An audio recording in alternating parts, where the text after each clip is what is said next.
સંગ્રહમાં મિત્રો આગળના વિડીયોમાં આપણે વાત કરી કે નિર્જળા એકાદશીનું વ્રત ક્યારે કરવાનું છે, તેના પૂજા શુભ મુહૂર્ત, પારણા શુભ મુહૂર્ત સમય શું છે તેના વિશે પણ મેં જણાવ્યું અને કહ્યું હતું કે નેક્સ્ટ વિડીયોમાં આપણે વાત કરીશું કે નિર્જળા એકાદશીનું વ્રત જો નિર્જળા ન થાય એટલે કે જળ ગ્રહણ કર્યા વગર ન થઈ શકતું હોય તો બીજી કઈ રીતે કરી શકાય કે જેથી કરીને આપણે નિર્જળા એકાદશીનું પુણ્યફળ મળી શકે. તો તેને વિશે આપણે આ વિડીયોમાં વાત કરવાના છીએ. અને આ ઉપરાંત આપનામાંથી પણ ઘણા લોકોનો પ્રશ્ન આવ્યો હતો, એટલા માટે અમે આ વિડીયો આપ સૌ લોકો માટે લઈને આવ્યા છીએ કે જેથી કરીને જે લોકો નિર્જળા એકાદશી એટલે કે જે ભીમ અગિયારસ આવે છે તે નિર્જળા ન રાખી શકતા હોય તો તેના સિવાય બીજી રીતે પણ વ્રત થઈ શકે છે કે જે આપણે આજના આ વિડીયોમાં વાત કરવાના છીએ. તો જો આપ પણ વ્રત તે રીતે ન કરી શકતા હોય તો અંત સુધી વિડીયો જોજો, આપને સંપૂર્ણ માહિતી આ વિડીયોમાંથી મળી જશે. તથા આ સિવાય જો આપના મિત્રો, સગા સંબંધીઓમાંથી કોઈ પણ વ્યક્તિ એવા હોય કે જે લોકો પણ નિર્જળા વ્રત ન કરી શકતા હોય તો તે લોકોને પણ આ વિડીયો મોકલી દેજો કે જેથી કરીને તે લોકોને પણ સંપૂર્ણ માહિતી મળે. તો મિત્રો કહેવાય છે કે ભીમ અગિયારસનું ઘણું મહાત્મય છે કે જે જેઠ મહિનામાં શુદ્ધ પક્ષમાં આવનારી અગિયારસ છે. આ એકાદશીના દિવસે સવારે સૂર્યોદયથી બીજા બારસના સૂર્યોદય સુધી જળનો ત્યાગ કરીને વ્રત કરવામાં આવે છે તથા આ દિવસે જળના કળશનું દાન પણ કરવામાં આવે છે. શાસ્ત્ર મુજબ એવું કહેવાય છે કે પૂર્ણ હૃદય ભાવથી જો એકાદશીનું વ્રત કરવામાં આવે છે તો સર્વ પાપોમાંથી મુક્તિ મળી જાય છે.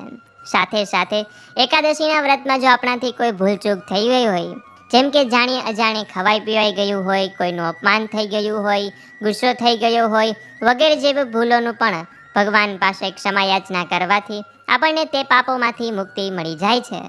આ વ્રત નિર્જળા કરવામાં આવે છે એટલે કે જળ ગ્રહણ કરવામાં આવતું નથી અને એટલા માટે જ આ એકાદશી સર્વ પાપોનો નાશ કરનારી છે.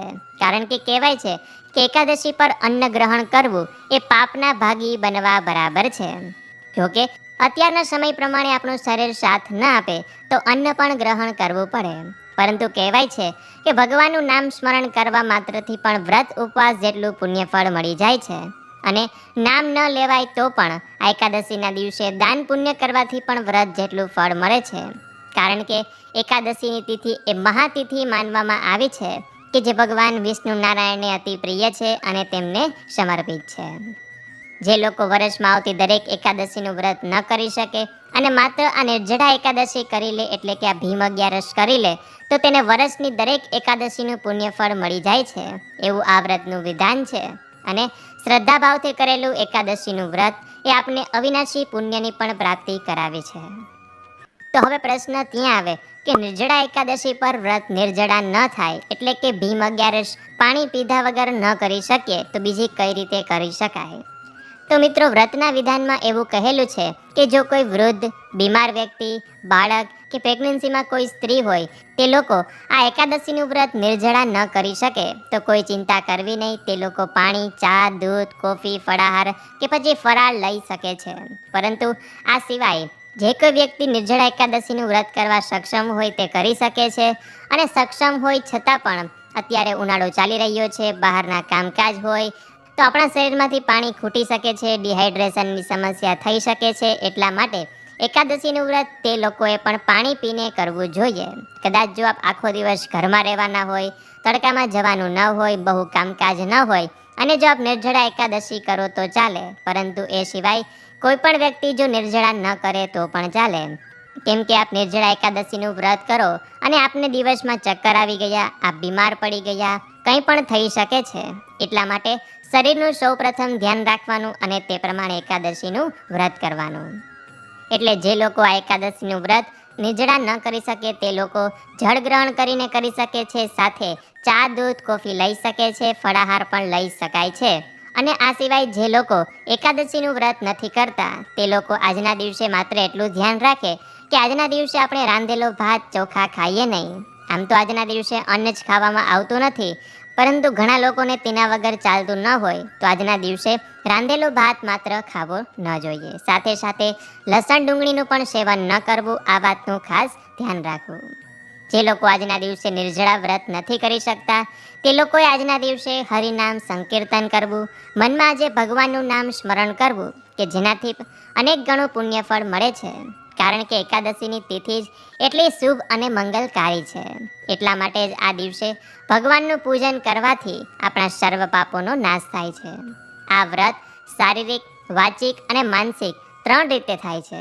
જો શારીરિક રીતે ન થાય એટલે કે આપણે ઉપવાસ ન કરી શકીએ તો માનસિક અને વાચિક રીતે પણ કરી શકાય. એટલે કે આજના દિવસે સારા વિચાર કરવા, સારા માણસોનો સંગ કરવો, સત્સંગ કરવો, પ્રભુ સ્મરણ કરવું, નિર્દોષ ભાવે કોઈ કાર્ય કરવું, ભગવાનના પાઠ કરવા, મંત્ર કરવા, સેવા કરવાની આદિ કાર્યો કરીને પણ નિર્જળા એકાદશીનું પુણ્ય પ્રાપ્ત કરી શકાય છે.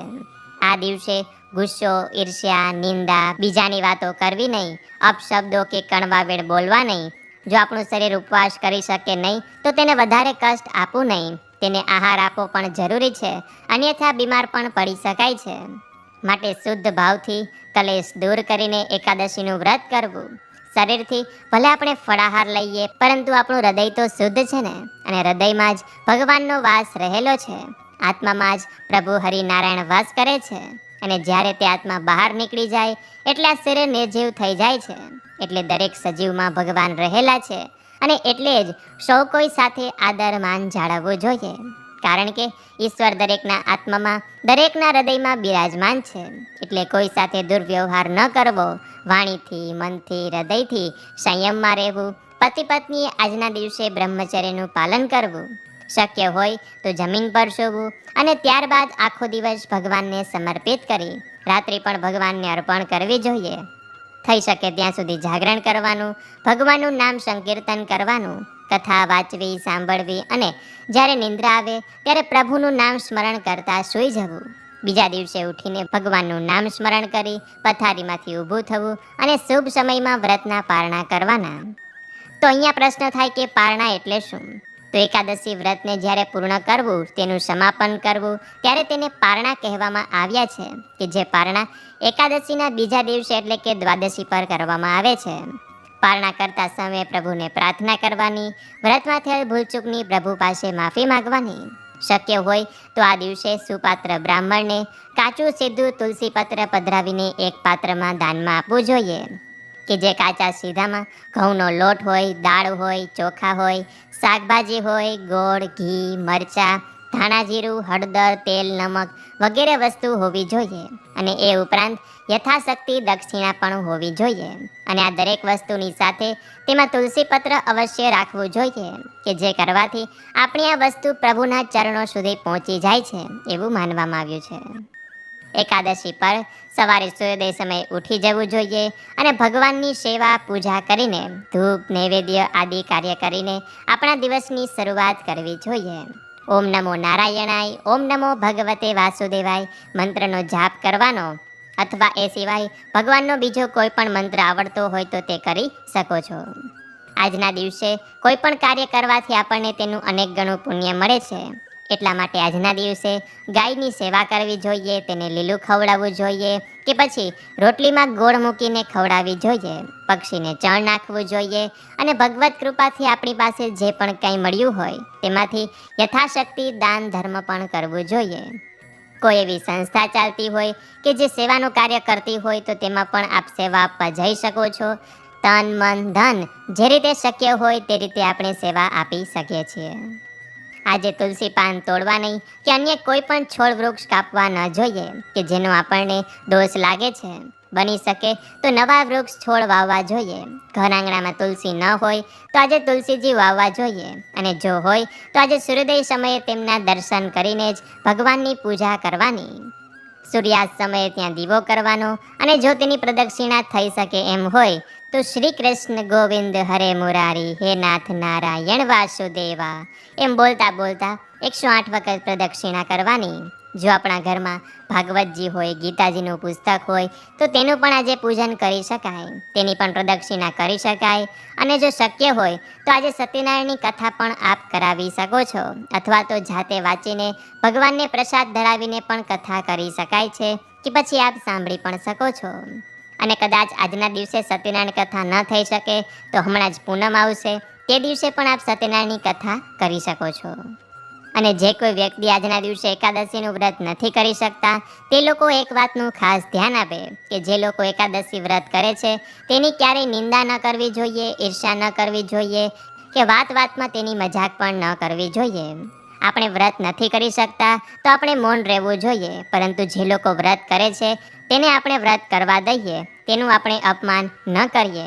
અને છતાં પણ આપણે વ્રત કરનારનું અપમાન કરીએ છીએ, નિંદા કરીએ છીએ તો આપણને તેનું પાપ લાગે છે અને તે પાપનું ફળ આપણે એક દિવસ ભોગવવું જ પડે છે. એટલે જે કોઈ વ્યક્તિ વ્રત ન કરતા હોય તે લોકો આ વાતનું ખાસ ધ્યાન આપે. અને હા મિત્રો, આ એકાદશીના દિવસે હું આપ સૌ લોકોને ગોવર્ધન ધામ ગિરિરાજ જતીપુરાની યાત્રા કરાવીશ, ત્યાંના દર્શન કરાવીશ. સાથે સાથે બરસાનામાં રાધા રાણીનું જે મંદિર છે તેના પણ હું આપ સૌ લોકોને ઘર બેઠા દર્શન કરાવીશ. તો તે વિડીયો આપ અમારી સાથે જરૂર નિહાળજો, આપને તે પણ પસંદ આવશે. અને આપણે નિર્જળા એકાદશીની વ્રત કથા સાંભળીશું, ભીમ અગિયારસની કથા સાંભળીશું તથા જે ભીમ અગિયારસનું સ્પેશિયલ ભજન છે ભીમે કરી એકાદશી તે પણ આપણે સૌ લોકો એકાદશીના દિવસે સાંભળીશું. તો મિત્રો, આશા છે કે હવે આપ સૌ લોકોને સમજાઈ ગયું હશે કે નિર્જળા એકાદશી પર વ્રત નિર્જળા ન થાય એટલે કે જળ ગ્રહણ કર્યા વગર ન થતું હોય તો બીજી કઈ રીતે એકાદશીનું વ્રત કરી શકાય કે જેથી કરીને પણ આપણે એકાદશીનું પુણ્ય ફળ મળી શકે. તો આશા છે કે આપ સૌ લોકો નિર્જળા એકાદશીનું વ્રત કરતા હશો અને નિર્જળા વ્રત ન થાય તો જે રીતે જણાવ્યું તે રીતે વ્રત કરજો, વ્રતનું પુણ્ય ફળ મેળવજો, ભગવાનના આશીર્વાદ મેળવજો. અને અમે પણ ભગવાનને એ જ પ્રાર્થના કરીશું કે જે લોકો આ વિડીયો જુએ છે, સાંભળે છે અને વ્રત કરે છે તે લોકોને એકાદશીનું ફળ મળે અને ભગવાનની કૃપા આપ સૌ લોકો ઉપર બની રહે. તો આ વિડીયોમાંથી નવું જાણવા શીખવા મળ્યું હોય તો આ વિડીયોને લાઇક કરજો, તમારા મિત્રોને મોકલજો. અમારી ચેનલમાં નવા હોય તો સબસ્ક્રાઇબ કરવાનું ભૂલતા નહીં કે જેથી કરીને આવી જાવ નવી માહિતી, આવા જાવ નવા વિડીયો આપ સૌને મળતા રહે.